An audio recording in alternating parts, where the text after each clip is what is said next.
The church bells tolled, but their chime felt like a warning, not a celebration. I stood at the altar, my heart pounding, my fiancé's hand warm in mine, when I saw him, the man who shattered my world, sitting in the third pew, smirking like he belonged. My mother, radiant in her pastel dress, had invited him, and the betrayal cut deeper than any knife.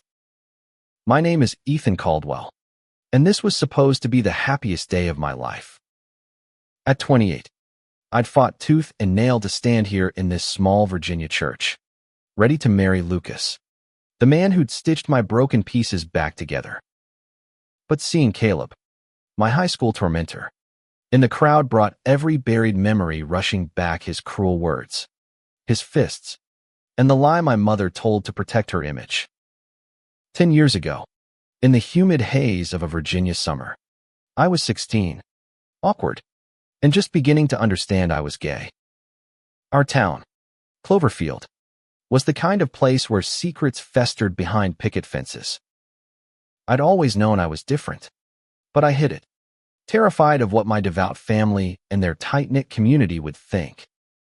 My mother, Diane, was the town's golden matriarch, church volunteer, PTA president, the woman who could do no wrong. But behind closed doors, she was a storm of expectations, her love conditional on my perfection. Caleb Harper was the star quarterback, Cloverfield High's untouchable god. His charm masked a vicious streak, and I was his favorite target. It started with taunts in the locker room, faggot, hissed under his breath, but it escalated. One night, after a football game, he and his friends cornered me behind the bleachers. I can still feel the gravel biting into my knees as Caleb's fist connected with my jaw. "You don't belong here," he spat, his voice dripping with venom.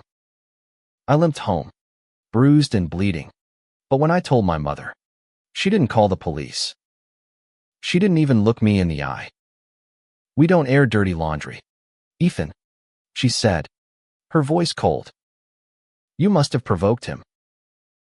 That was the lie she built her life on, that I was the problem, not Caleb, not her perfect town. She sent me to conversion therapy the next week, a place called New Dawn, where they tried to fix me with prayer and shame. I spent 6 months there, learning to hate myself, while Caleb walked free, his reputation untouched. My mother told everyone I was at a leadership camp. The lie protected her, not me. I escaped Cloverfield at 18, vowing never to return. College in Boston gave me freedom, a place to breathe, to be myself. That's where I met Lucas and Gwen, a graphic designer with a laugh that could melt ice and eyes that saw through my walls. He was everything Cloverfield wasn't: kind, open, unashamedly himself. We fell in love slowly, over late-night coffee and shared dreams. And when he proposed last year, I thought I'd finally left the past behind. But now, standing at the altar, I realized the past wasn't done with me. My mother had planned this wedding, insisting it be in Cloverfield to heal old wounds. I should have known better. Lucas squeezed my hand, his dark eyes searching mine. "You okay?" he whispered. I nodded, but my stomach churned. Caleb's presence wasn't an accident. My mother had invited him, and I needed to know why. The ceremony began, the pastor's voice a dull hum in my ears. I stole glances at Caleb, his smirk unchanged, as if he still held power over me. My mother sat in the front row, smiling like she'd orchestrated a miracle. But I wasn't 16 anymore. I'd built a life, a love, a strength she couldn't touch. As Lucas said his vows, promising to stand by me through anything, I made a decision. I wouldn't let her lie ruin this day. When the pastor asked if anyone objected, I felt the room hold its breath. I didn't speak, not yet. But as we exchanged rings, I knew this wasn't just a wedding. It was a reckoning. My mother thought she could control the narrative, invite my tormentor, and pretend nothing happened. She was wrong. After the vows, the reception was held in a barn just outside town, string lights casting a warm glow over wooden tables. Lucas and I danced, his arms around me, but my eyes kept drifting to Caleb, laughing with old high school friends like he hadn't destroyed me. My mother fluttered about, playing the perfect host, but I saw the cracks in her facade the way her smile tightened when she caught my gaze. I waited until the speeches began. My best man, a college friend named Sam, gave a heartfelt toast, and then it was my turn. I took the microphone, my hands steady despite the storm inside me. Thank you all for being here, I started, my voice clear. This day means everything to me and Lucas. But there's something I need to say. The room fell silent. My mother's smile faltered. Caleb leaned back in his chair, his eyes narrowing. Lucas touched my arm. A silent question, but I pressed on. 10 years ago, someone in this room hurt me in ways I can't forget. And someone else in this room lied to cover it up. Gasps rippled through the crowd. My mother's face went pale. I didn't name Caleb not yet, but I saw him shift, his confidence cracking. This wedding isn't just about love, I continued. It's about truth. And tonight, I'm done hiding.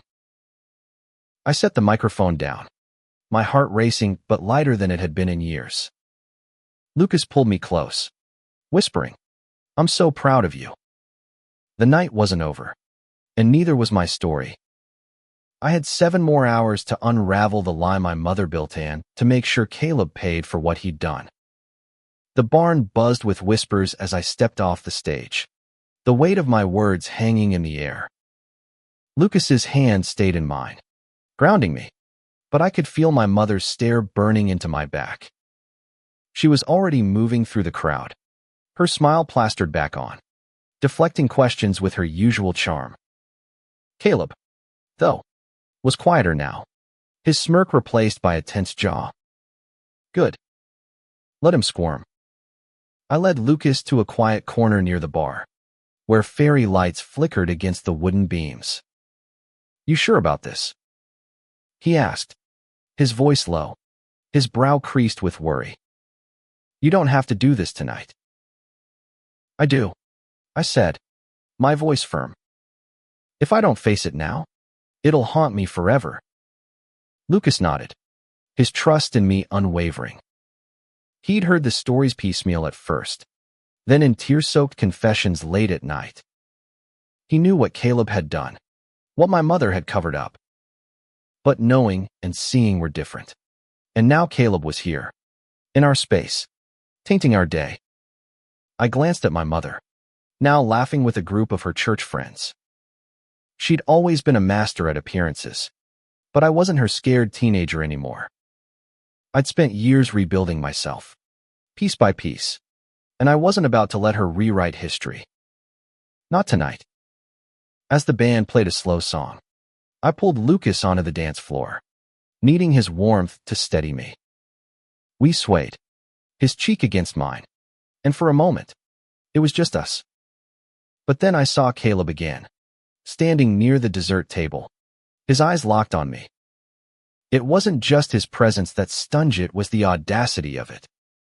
My mother had invited him, knowing what he'd done, and I needed to understand why. I excused myself from Lucas and made my way toward the back of the barn, where my mother was fussing over the catering. Ethan, darling, she said, her voice syrupy as she turned to me. You were wonderful up there. Such a dramatic speech. Why is he here? I asked, cutting through her act. Her smile froze, but she recovered quickly, glancing around to ensure no one was listening. Who, dear? She said, feigning ignorance.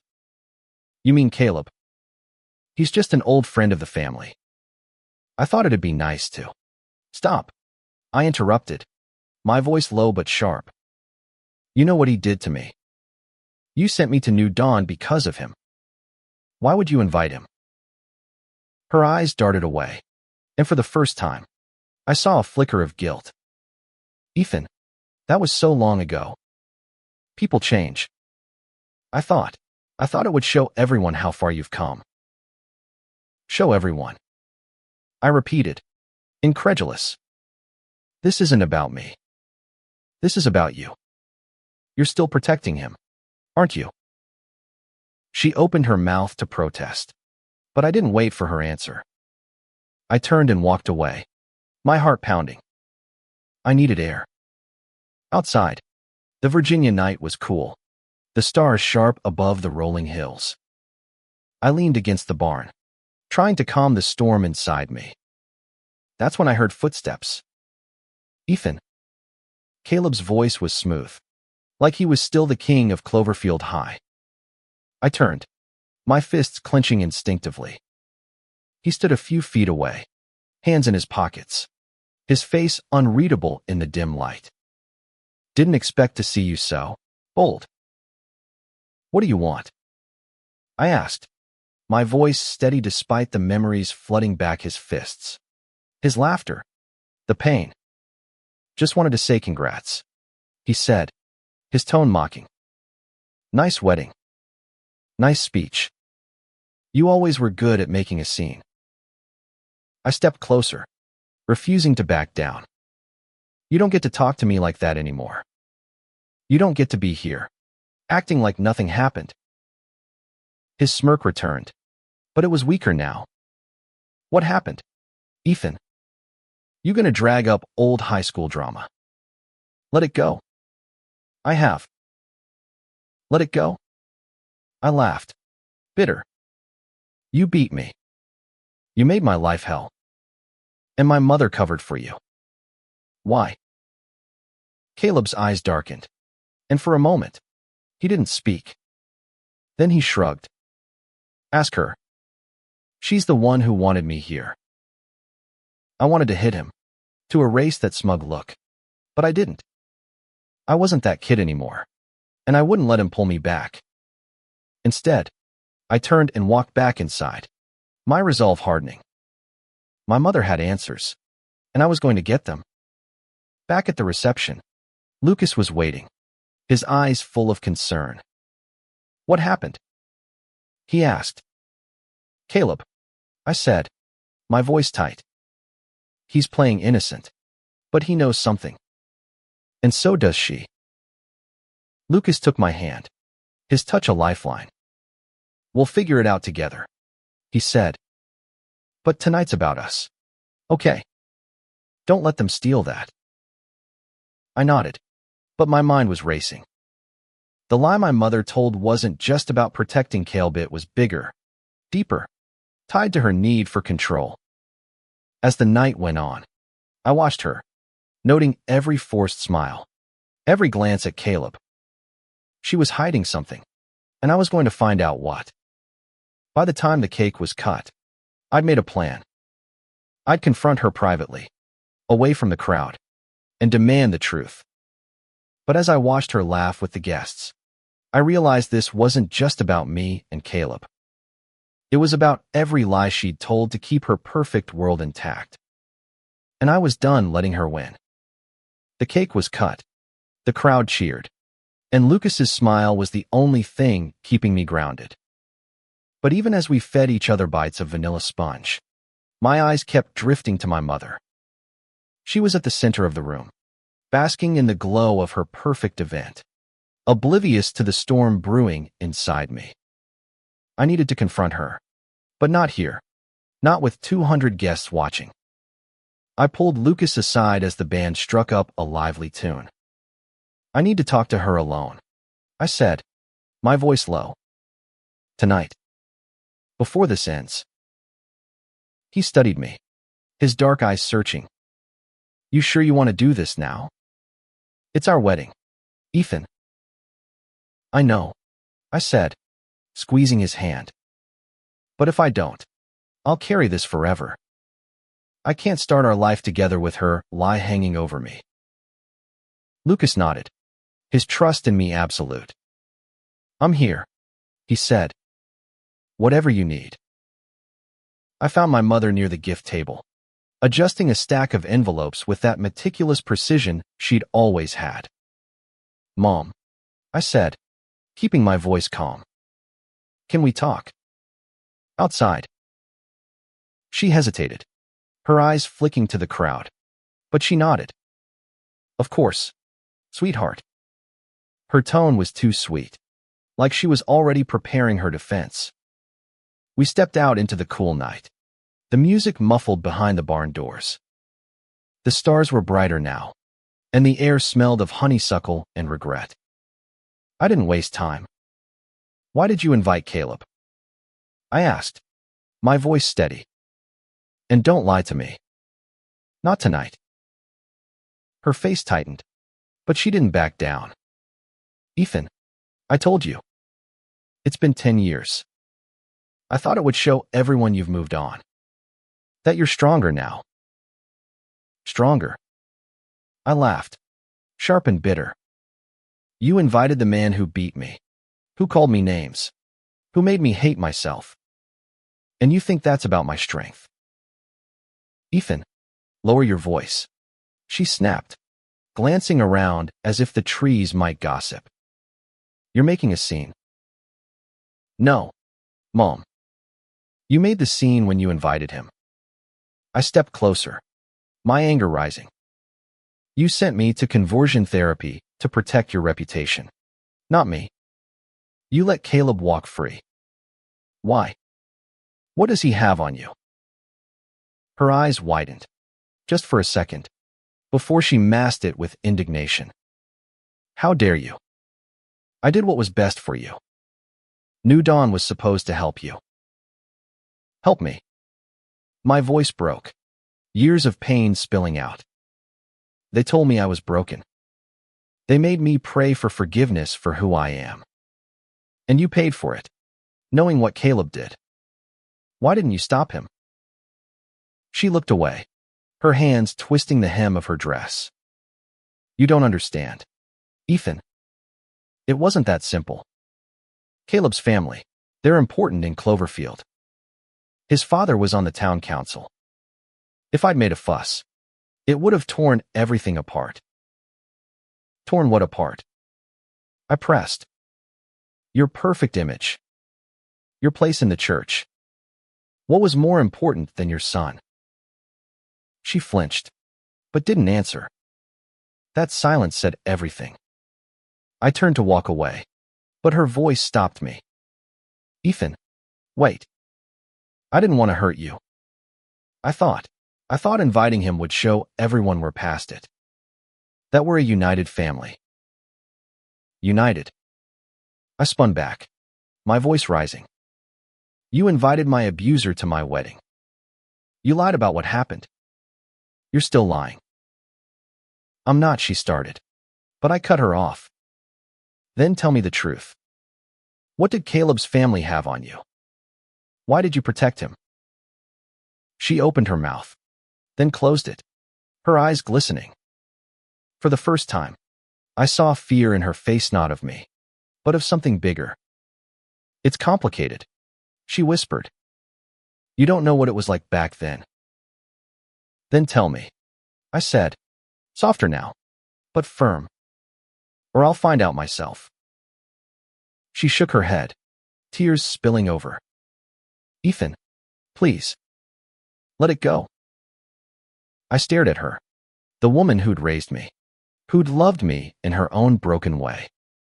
But love wasn't enough when it came with lies. "I can't," I said. "Not anymore."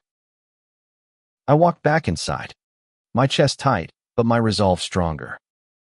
Lucas was waiting, his arms open, and I fell into them, letting his warmth anchor me. "How'd it go?" he asked. "She's hiding something," I said. "Something about Caleb's family. I need to know what." Lucas frowned, his mind already working. "You think it's connected to why she invited him?" "I know it is," I said. "And I'm going to find out." As the night wound down, I watched Caleb from across the room.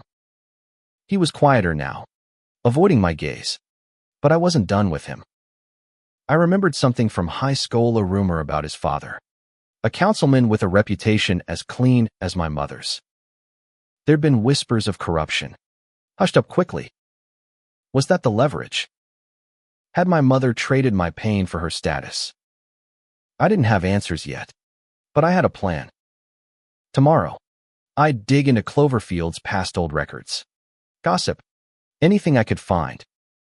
My mother's lie had held me captive for too long. It was time to break free.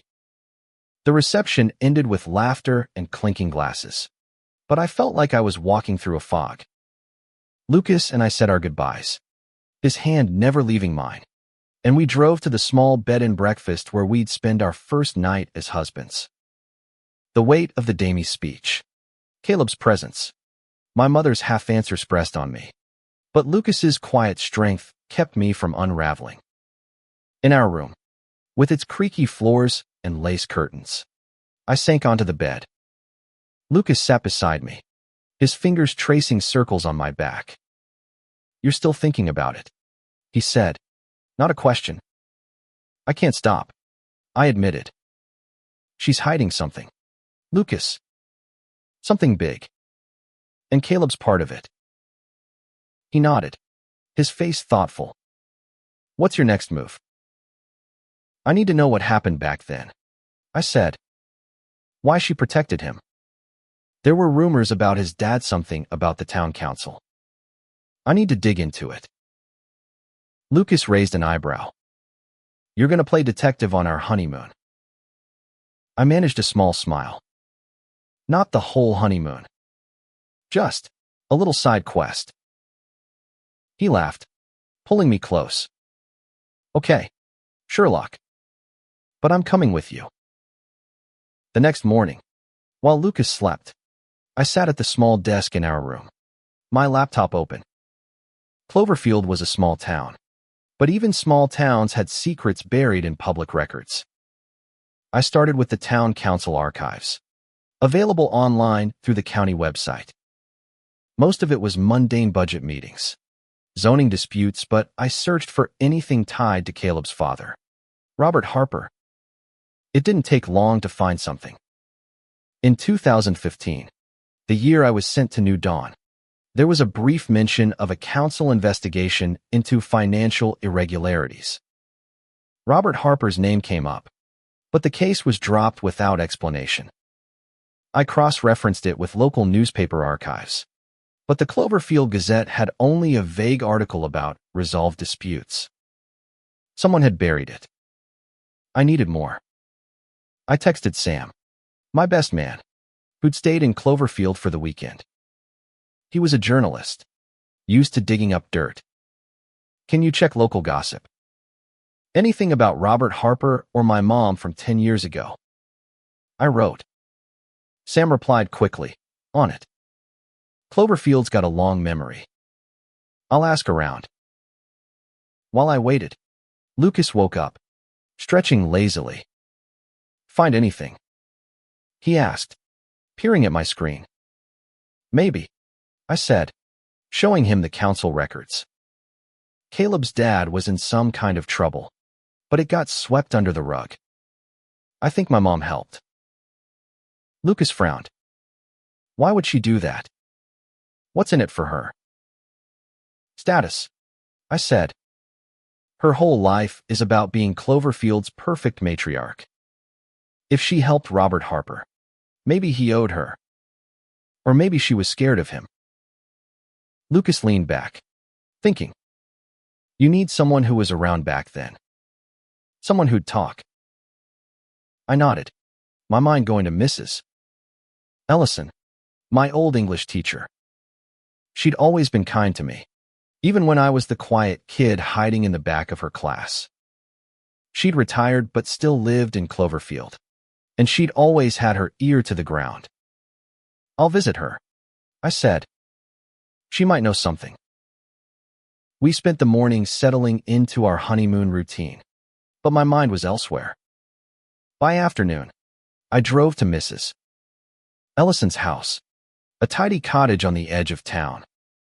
She welcomed me with a warm hug, her eyes crinkling. "Ethan Caldwell," Married man. I saw the wedding announcement. You look happy. I am, I said, smiling. But I need to ask you about something. From 10 years ago. Her face softened, like she knew where this was going.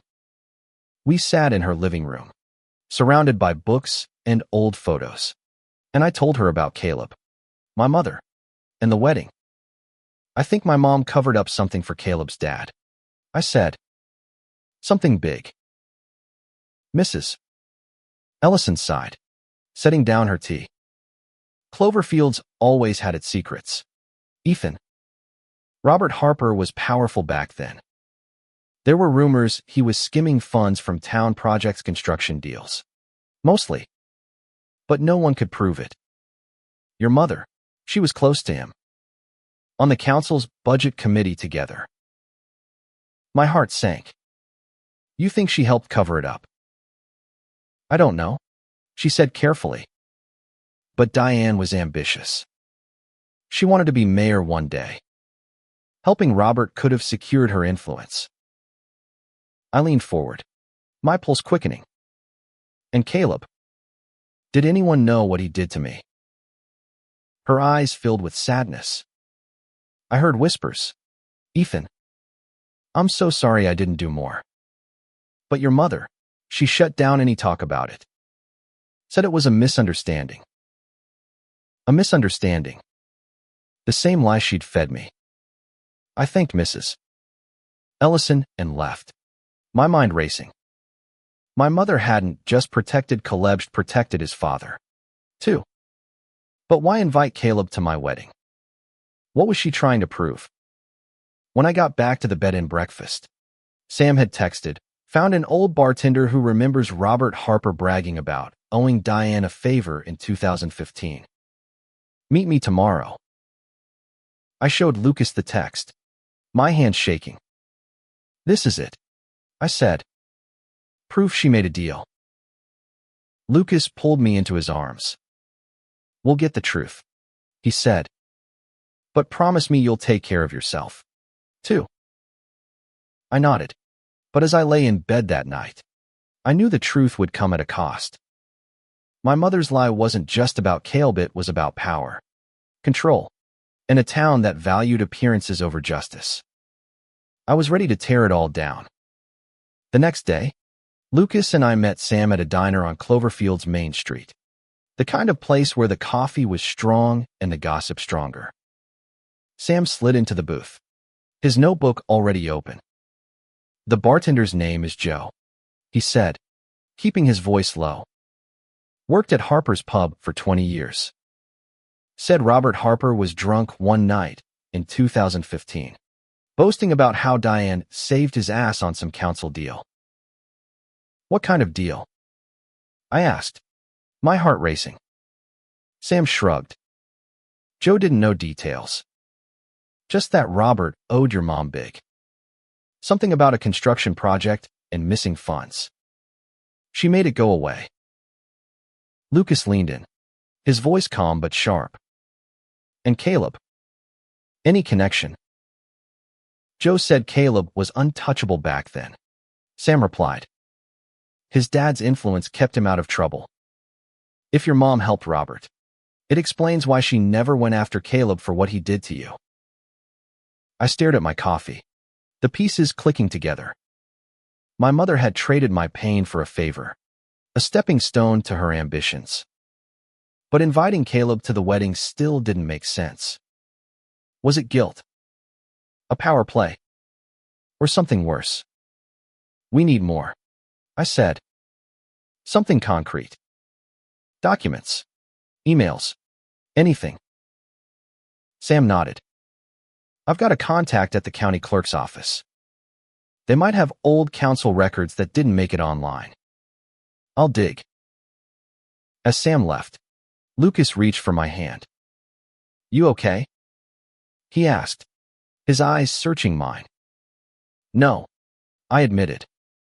But I will be. Once I know the truth. That afternoon, we drove to the county courthouse, a squat brick building that held Cloverfield's secrets. Sam's contact, a clerk named Maria, met us in the records room. She'd pulled a box of files from 2015, marked Town Council Closed Investigations. My hands shook as I opened it, scanning pages of budgets and contracts. There it was, a report on a construction project for a new community center. The budget was inflated, with thousands unaccounted for. Robert Harper's signature was on every page, but so was my mother's. A handwritten note in the margin, in her precise script. Read, resolved per agreement. No details, no follow-up. This is it, I whispered, showing Lucas. She covered for him. Maria glanced over. That project was a mess, she said. Rumors flew, but Diane shut them down.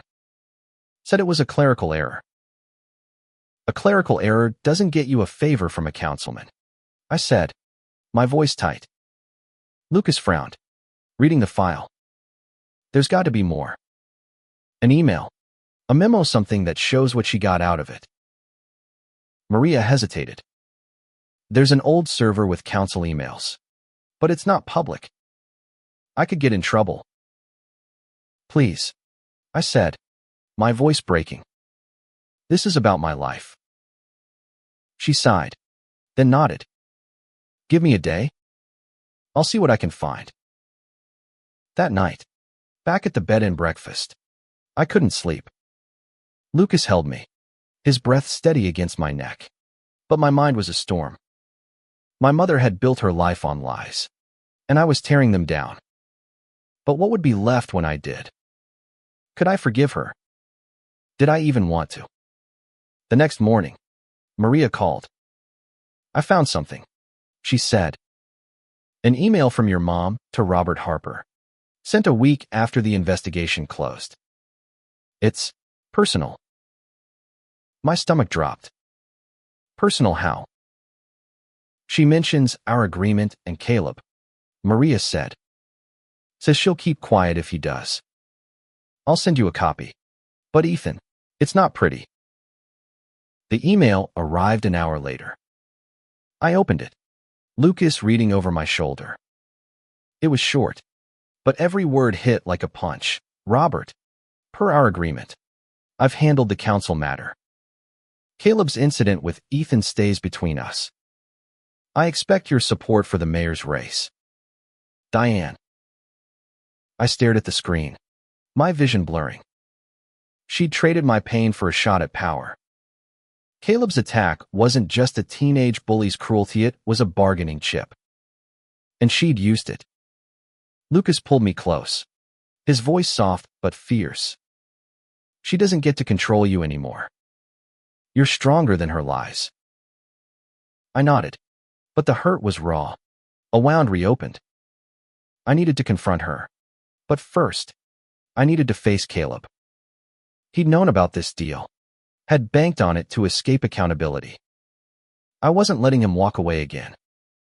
I found his address through an old classmate's social media. He still lived in Cloverfield, in a modest house near the high school. Lucas insisted on coming, his presence a shield. As we pulled up, Caleb was in his driveway, washing his car. He looked up, his face hardening when he saw me. Ethan, he said, tossing the sponge aside. What do you want now? The truth, I said, stepping out of the car. About your dad. About my mom. About what you did to me. His eyes flicked to Lucas, then back to me. You're still on about that. It was high school. Man. Let it go. No, I said, my voice steady. You don't get to dismiss it. And neither does she. Caleb's jaw tightened, but he didn't answer. For the first time, I saw fear in his eyes. He knew I had something, and I wasn't stopping until I had it all. Caleb's silence was louder than any confession. He stood in his driveway, water dripping from the sponge in his hand, his eyes darting like a cornered animal. I held up my phone, The email from my mother to his father glowing on the screen. This, I said, my voice cutting through the humid air. This is why you thought you could show up at my wedding like nothing happened. He glanced at the screen, his face paling. Where'd you get that? Doesn't matter, I said. What matters is you knew. You knew my mom covered for your dad, and you used it to get away with what you did to me. Lucas stepped forward, his presence steady beside me. Answer him, Caleb, or we take this public. Caleb laughed, but it was hollow. Public. You think anyone in Cloverfield cares about some old email? My dad's dead. Your mom's untouchable. You've got nothing. Then why are you scared? I asked, stepping closer. You were at my wedding, smirking like you own me. But you don't. Not anymore. He tossed the sponge into a bucket, wiping his hands on his jeans. You want the truth? Fine. My dad screwed up. Took money he shouldn't have. Your mom found out, but instead of turning him in, she made a deal. She kept quiet, and he made sure her name stayed clean. That's how it works in this town. And me? I pressed, my voice shaking. What was I? Collateral damage. Caleb's eyes met mine, and for a moment, I saw something human regret. Maybe. Or shame. I was a kid, he said. An angry, stupid kid. My dad told me to keep you in line. Said you were a problem. I didn't think. You didn't think. I cut him off, my anger flaring. You beat me. You humiliated me. And my mother let you, because it served her. He looked away, his jaw tight. I didn't know about the conversion therapy. Not until later. I'm sorry. Okay. Sorry doesn't fix it, I said, my voice low. But you're going to help me now. You're going to tell me why she invited you. Caleb hesitated, then sighed. She called me a month ago. Said she wanted to show the town you'd overcome your past. Said it'd look good for her campaign. I didn't want to come, but she insisted. Said it'd be a favor. A favor? Always a favor. My mother's currency. I turned to Lucas, his face grim. She used him, I said. Just like she used me. We left Caleb standing in his driveway, his apology ringing hollow. Back at the bed and breakfast, I paced our room, the email burning a hole in my mind. Lucas sat on the bed, watching me. What now? He asked. I confront her, I said. No more dodging.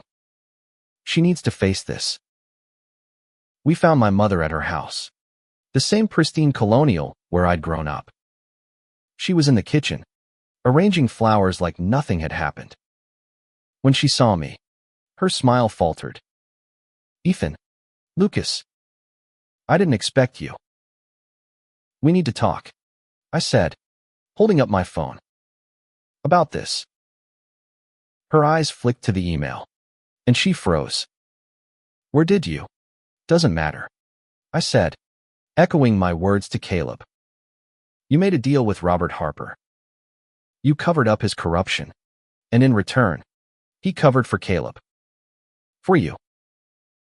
She set the flowers down, her hands trembling. Ethan, you don't understand. I was protecting our family. Protecting you, I snapped.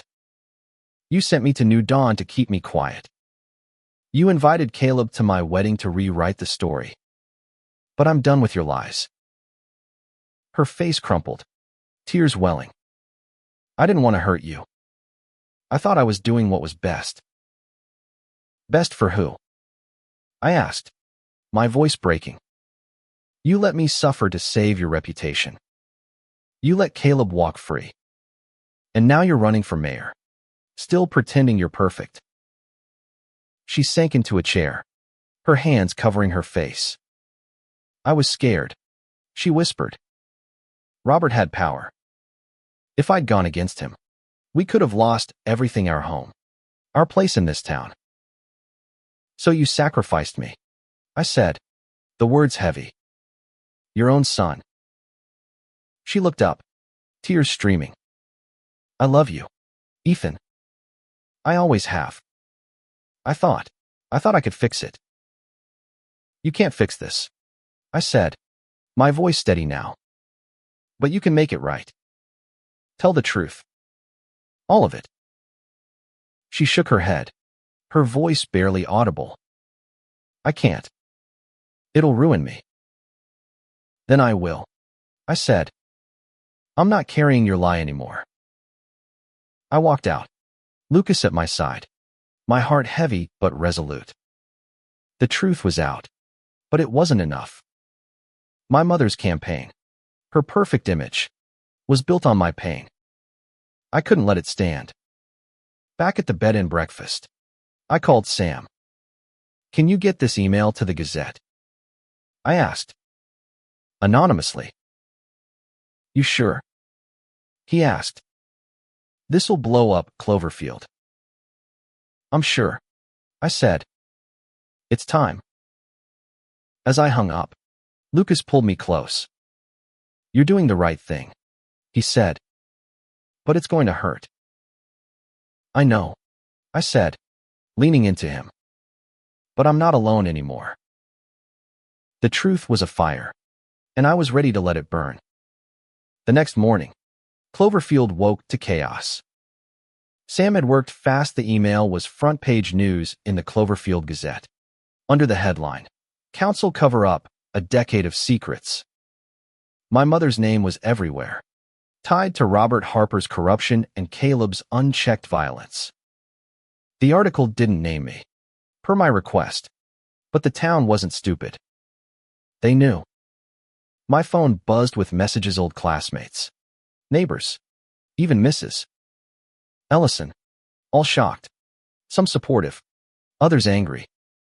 Lucas and I stayed at the bed and breakfast, avoiding the storm, but I knew I couldn't hide forever. My mother's campaign was crumbling, and she'd know I was behind it. Around noon, she called. I let it go to voicemail, her voice trembling through the speaker. Ethan, how could you? You've ruined everything. Please, come talk to me. Lucas listened, his face grim. You don't owe her anything, he said. But if you want to see her, I'm with you. I nodded, my stomach twisting. I need to finish this. We drove to her house, the same one that had once felt like a prison. She opened the door, her face pale, her eyes red from crying. Ethan, she said, her voice breaking. Why? Because you lied, I said, stepping inside. You let me suffer to protect yourself. You invited Caleb to my wedding to sell your story. I'm done being your pawn. She sank onto the couch, her hands shaking. I didn't mean for it to go this far. I thought I could make it right. By inviting my abuser to my wedding. I asked, my voice rising. You thought that would fix things. I thought it would show everyone you're okay, she said, tears falling. That we're okay. I wanted to be proud of you. Proud of me. I laughed, bitter. You were proud of your image. You used me, Mom. You used my pain. She looked away, her shoulders shaking. I was wrong, she whispered. I was so wrong. For the first time, I believed her. But it didn't erase the years of hurt, the nights I'd spent hating myself, the scars I still carried. You can still make it right, I said. Drop the campaign. Tell the truth. All of it. She shook her head, her voice barely audible. I can't. They'll hate me. They already do, I said, softer now. But you can choose who you want to be now. Not the perfect matriarch. Just my mom. She looked at me, her eyes searching mine, and for a moment, I saw the woman who'd tucked me in as a child, who'd read me stories before everything went wrong. But that woman was buried under years of lies, and I wasn't sure she could come back. I left her there, Lucas's hand in mine, and stepped into the sunlight. Cloverfield was buzzing, the scandal spreading like wildfire. Caleb had left town, I'd heard, unable to face the scrutiny. Part of me wanted to chase him, to demand more, but I let it go. He wasn't my fight anymore.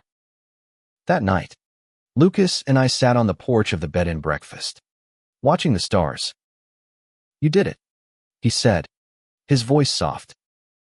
"You told the truth."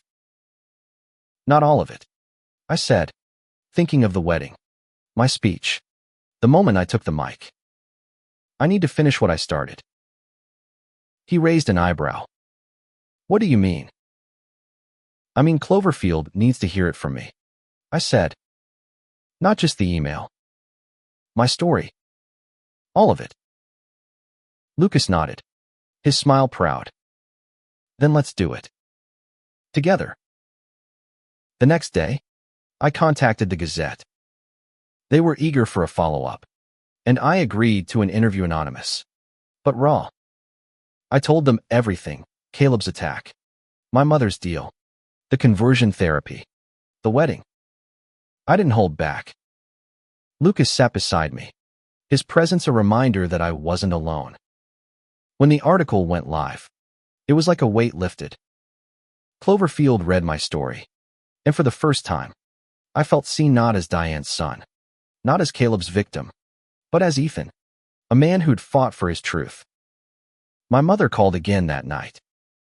"I'm dropping out," she said, her voice quiet. "I'm going to therapy. Ethan. I want to be better." I didn't know if I could forgive her, but I wanted to believe she could change. "I hope you do," I said, and hung up. As Lucas and I packed to leave Cloverfield, I felt lighter. The town would never be the same, and neither would I. But I had Lucas, my truth, and a future we'd build together. The lie was gone. I was free. Lucas and I left Cloverfield the next morning, our bags packed, our hearts full but heavy. The town streets felt different now, smaller, less suffocating, as if exposing its secrets had let it breathe. My mother's decision to drop her campaign was a start, but I knew healing would take time, for both of us. As we drove past the church where we'd married, I glanced at Lucas, his hand resting on mine, and felt a quiet certainty we'd face whatever came next together. Back in Boston, life settled into a new rhythm. The Gazette article spread beyond Cloverfield, picked up by bigger outlets, sparking conversations about small-town corruption and the cost of silence. I got emails from strangers, some angry, some grateful, many sharing their own stories of surviving places like New Dawn. Each one reminded me why I'd spoken out. The truth wasn't just for me. It was for them, too. I started therapy, something I'd avoided for years. It was hard, peeling back the layers of pain, but Lucas was there, patient and steady, reminding me I was enough. My mother called occasionally, her voice softer each time, talking about her own therapy, her regrets. I listened, but kept my distance. Forgiveness wasn't a switch I could flip, it was a process, and I was still learning. One evening, about a month later, I got a letter in the mail. No return address.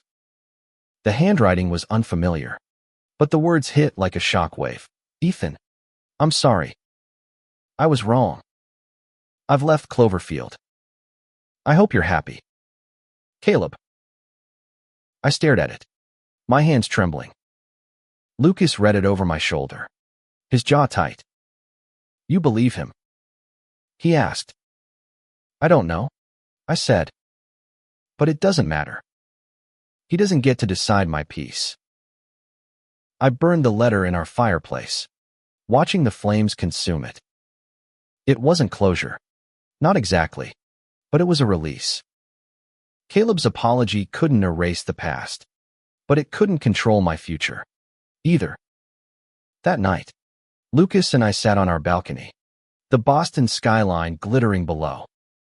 "You know," he said, his voice warm, "you're the strongest person I know." I laughed, leaning into him. "I don't feel strong." "You are," he said, kissing my forehead. "You took the mic. You told the truth. You changed everything." He was right. Cloverfield's secrets were out. My mother was facing her mistakes, and I was building a life on my own terms. The wedding, the speech, the email, they were all steps toward freedom, not just from my mother's lie, but from the shame I'd carried for so long.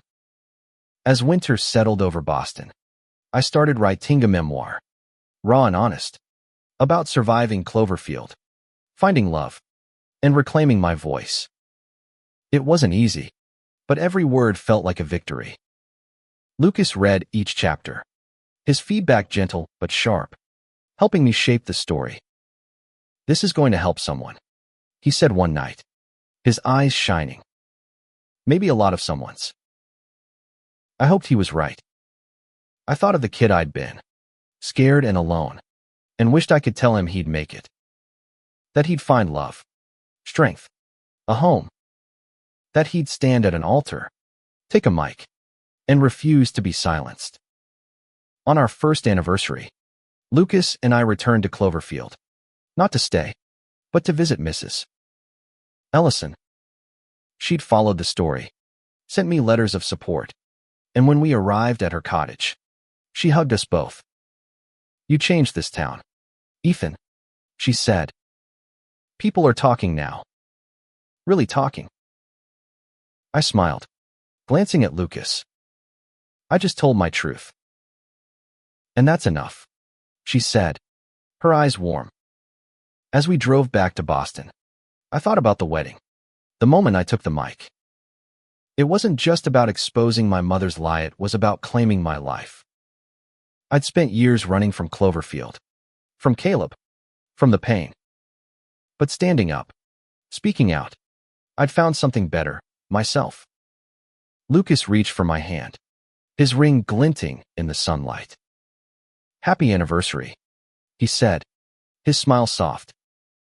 "Happy anniversary," I replied, my heart full.